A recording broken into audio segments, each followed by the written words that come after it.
Imaginez simplement que vous êtes pris au piège dans une pièce où vous pouvez voir des puzzles de tous les côtés. Si vous voulez partir de là, vous devez résoudre ce casse-tête. La même chose se produit avec une adolescente nommée Riz. Elle est piégée dans une petite pièce pleine de téléphones accrochés au mur. Soudain, l'un d'eux, avec une note collée dessus, se met à sonner. Riz décroche ce téléphone et entend une voix automatique qui la félicite d'avoir obtenu une suite royale jusqu'au roi et son trône. Tout à coup, de l'eau commence à sortir des téléphones et commence à remplir la pièce. À cet instant, l'attention de Riz est captée justement par un toilette, un trône mais accroché au plafond. Une idée lui vient alors en tête. Elle utilise alors le peu de temps qui lui reste pour plonger et nager jusqu'à un des téléphones. Elle compose alors le numéro qui était sur la note. Son plan fonctionne et le téléphone débloque un compartiment secret à l'intérieur contenant la poignée manquante de la chasse d'eau. Elle retourne alors en haut de la pièce et en répare la chasse d'eau. Elle actionne la poignée et... tadam! Toute l'eau est évacuée en quelques secondes. Cependant, quelques secondes plus tard, on découvre que toute cette expérience était finalement qu'un jeu en réalité virtuelle. Riz enlève son casque de VR et on constate qu'elle est dans un genre de centre de sport électronique, entourée par d'autres utilisateurs et des joueurs professionnels. Quelques instants plus tard, elle arrive chez elle et dîne avec son père célibataire, Chris. On voit tout de suite qu'ils sont très proches. En effet, Riz a perdu sa mère très jeune. En une fraction de seconde, toutes les lumières commencent à clignoter avant de s'éteindre totalement dans un court-circuit. Chris ne s'inquiète pas et se dit que c'est simplement la ville qui subit une coupure comme cela arrive fréquemment. Après tout, il a fait partie de la communauté de l'anneau. Riz le vit mal quant à elle. Elle n'a plus de réseau et se trouve déconnectée du reste du monde. Malheureusement pour elle, à cause de ce court-circuit, son ordinateur a brûlé. Elle a réussi cependant à éteindre les flammes comme elle pouvait. Au beau milieu de la nuit, Riz entend un bruit étrange venant de leur garage et décide d'aller voir ce qui se passe sans pour autant réveiller son père. Elle sort lentement de la maison avec une lanterne et va jusqu'au garage. Elle y trouve un livre appelé Radio Flash en inspectant la pièce et continue ensuite son exploration. Nous apprenons alors que c'était son grand-père Frank qui est parti vivre dans la montagne il y a quelques années. Après quelques instants, Riz retire une vieille couverture d'une table et découvre une vieille radio démontée en dessous. Elle espère avoir des réponses de la part de Frank et assemble adroitement la radio et connecte de tout ensemble. Elle allume l'appareil et appelle son grand-père, qui répond quelques secondes plus tard. Frank semble s'inquiéter fortement de cette coupure de courant également, qu'il décrit comme apocalyptique.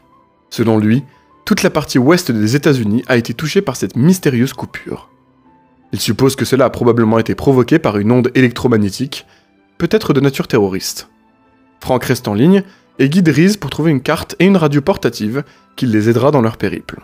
Cependant, la radio ne fonctionnera uniquement lorsqu'ils seront dans un rayon de au moins 8 km autour de Frank. Toutes ces instructions montrent qu'il s'est déjà préparé à cet événement bien en avance. Riz écoute ses conseils et dès le lendemain matin, elle fait part à son père de la situation. Lorsque Chris et Frank commencent à parler tous les deux, Frank lui explique tout ce qui se passe. C'est l'effet de l'IEM qui va très rapidement provoquer un chaos sans précédent dans tout l'État. Il précise que tous les vivres et les outils vont être dévalisés sous 3 jours et que venir vivre dans la montagne avec lui est leur seule option sécuritaire. Suite à cela, Riz et Chris sautent dans leur voiture et commencent leur voyage. Sur leur chemin, ils s'arrêtent au seul supermarché ouvert dans le coin pour acheter quelques vivres. Cependant, ils constatent que les gens ont déjà commencé à devenir violents et fous pour quelques biens de première nécessité. Après avoir été témoins de cela, ils décident finalement de quitter rapidement les lieux. Dans la scène suivante, le duo père-fille est obligé de faire un arrêt sur un pont à cause d'un accident qui bloque l'autoroute. Une femme semble avoir perdu la vie sous les yeux de Riz. Quelques heures plus tard, la tension commence à monter sur le pont jusqu'à ce que l'agacement atteigne son paroxysme et qu'un homme fonce avec sa voiture dans une autre pour débloquer le passage. La voie est enfin dégagée et Chris et Riz foncent dans leur véhicule pour reprendre la route. Plus tard dans la soirée, Riz se réveille et découvre qu'ils ont raté une sortie et s'enfoncent dans la mauvaise direction. Il déstabilise alors son père qui arrête de regarder la route quelques secondes, ce qui a suffi à faire perdre le contrôle de la voiture et ils se sont crachés dans les bois sur le côté de la route. Le lendemain matin, Riz est réveillée par son père après un long moment et Chris est soulagé de voir qu'elle semble indemne. Cependant, Chris semble avoir percuté le tableau de bord avec sa tête et saigne légèrement. Les deux décident alors de suivre la rivière la plus proche pour arriver jusqu'à Frank, ce qui leur fera gagner un temps fou. Malheureusement, Chris semble avoir du mal à marcher et Riz suggère qu'il s'arrête un moment. Grosse erreur. C'est comme dans les films de zombies, il faut pas s'arrêter. Ils font une petite escalade à côté d'une cascade et en profitent pour faire le plein d'eau. À cet instant, Rhys constate que son père a un énorme hématome sur le dos et une vilaine plaie au bras. Rhys essaye de traiter sa plaie immédiatement, bien que Chris lui assure qu'il va bien. Après un moment à se reposer, ils reprennent leur périple, mais Chris semble de plus en plus faible, en quelques minutes, et finit même par s'évanouir. Avant de perdre connaissance, il ordonne à sa fille d'appeler à l'aide. Sans perdre un instant de plus, Rhys court à travers les bois et trouve par chance une genre de grange et un fermier du nom de Glenn. Ce dernier voit la jeune fille en détresse et se précipite à son secours et ensemble, ils ramènent Chris jusqu'à chez lui avec sa voiture. Malheureusement, malgré tous les efforts pour soigner Chris, il ne reprend pas connaissance et finalement cesse de respirer. Rhys est dévastée et son cœur est brisé. En effet, elle vient de perdre son seul parent. Le soir même, Rhys et Glenn l'enterrent dans un champ autour de la grange et lui rendent un dernier hommage. Le lendemain, Glenn décide d'aider Rhys et de l'amener chez son grand-père. Ils montent alors tous les deux dans son camion et se mettent en route. Sur le chemin, Glenn remarque un homme le long de la route, appelant à l'aide et décide de s'arrêter. Mauvaise idée. Par mesure de sécurité, Glenn demande à Rhys de rapidement se mettre à l'arrière de peur que l'homme soit mal intentionné. Les craintes de Glenn s'avéraient justifiées et l'homme sort une arme, la pointe sur lui et l'abat froidement. L'inconnu prend ensuite la place du conducteur et reprend la route, toujours avec Rhys à l'arrière, terrorisé en plus d'être traumatisé. Quelques instants plus tard, il s'arrête dans un genre de grange et s'y introduit pour voler de l'essence à un autre camion. Tout à coup, l'homme se fait fusiller par un chasseur et Rhys profite de l'occasion pour s'enfuir, mais se fait assommer. Lorsqu'elle rouvre enfin les yeux, elle est accueillie par une vieille femme quelque peu étrange qui prétend qu'elle s'est introduite sur sa propriété et qu'elle doit payer pour cela. Pendant ce temps, on voit Frank découvrir le corps de Glenn, qu'il reconnaît. Par conséquent, il s'inquiète encore plus du sort de Rhys et veut savoir ce qu'il s'est passé. De retour avec notre adolescente, la vieille femme présente Rhys à sa famille lors du dîner, à l'ambiance un peu macabre. Son fils est Billy, le chasseur que l'on a vu plus tôt, et son petit-fils se prénomme Quinn. Il paraît aussi perturbé que timide. On apprend que Billy a pour habitude de tabasser et humilier son fils sans raison, juste pour s'amuser. Sympa la famille. Sans autre choix, elle monte au grenier mais n'a aucune intention de passer la nuit ici. Elle tente de s'échapper en passant discrètement par la porte d'entrée alors que tout le monde dort, mais la vieille femme l'entend et envoie son fils Billy la rattraper. Une poursuite s'entame alors, mais la jeune fille finit par se faire attraper et ramener à la maison sous la menace du chasseur. Cette fois, ils lui ont attaché les pieds et les mains.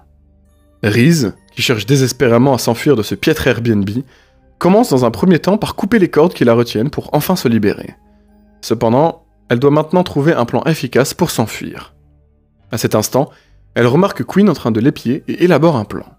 Rhys comprend qu'il l'aime bien, enfin en théorie, et décide donc d'exploiter ses faiblesses. Il commence à le convaincre de l'aider, et étonnamment, mais logiquement, Quinn, qui en a marre de sa grand-mère et de son père qui passent leur nerfs sur lui en le martyrisant, accepte finalement de l'aider. Sans plus tarder, il s'enfuit de cet endroit malsain et court à toutes jambes à travers le bois et la nuit. Le lendemain matin, Billy découvre que les deux ont fui et commence sa traque. Tous les deux traversent un précipice sur un tronc qui fait office de pont et progressent lentement quand soudain, Billy les repère de loin et ouvre le feu. Par chance, il n'est pas très adroit, mais cela suffit pour effrayer les deux ados qui prennent leurs jambes à leur cou et détalent dans les bois. Ils arrivent jusqu'à un petit lac peu profond et constatent qu'ils n'arriveront pas à semer Billy. Ils décident alors de plonger sous l'eau pour se cacher. Lorsque le chasseur passe à côté et les dépasse, Quinn sort de l'eau et fuit dans la direction opposée. C'était sans compter sur le fait que Billy soit un chasseur expérimenté. Il les entend dans son dos et retourne à leur trousse. Il les rattrape et arrive à proximité de leur cachette. Soudain, Quinn retrouve son courage et l'attaque alors que Rhys reste caché derrière des rochers et des racines. Dans leur lutte, le fusil de Billy tombe juste en face de Rhys, mais elle hésite à s'en emparer et à l'utiliser. Ce n'est que quand elle comprend que Quinn va se faire tuer si elle n'agit pas, qu'elle trouve le courage de le ramasser. Elle le pointe sur Billy et l'abat d'un tir rapide et précis. Elle est plutôt à droite de son côté. Cependant, il s'avère que c'est son grand-père Frank qui a tiré et sauvé les deux adolescents. Il est arrivé jusqu'à eux en suivant les coups de feu et les bruits. Enfin soulagé, Rhys se précipite dans les bras de son grand-père et le serre de toutes ses forces, tout en s'effondrant en larmes. S'ensuit une ellipse et nous retrouvons quelques temps plus tard Rhys et Quinn qui vivent avec Frank et vivent comme une seule famille, tandis que le monde est encore sous les effets de l'IUM.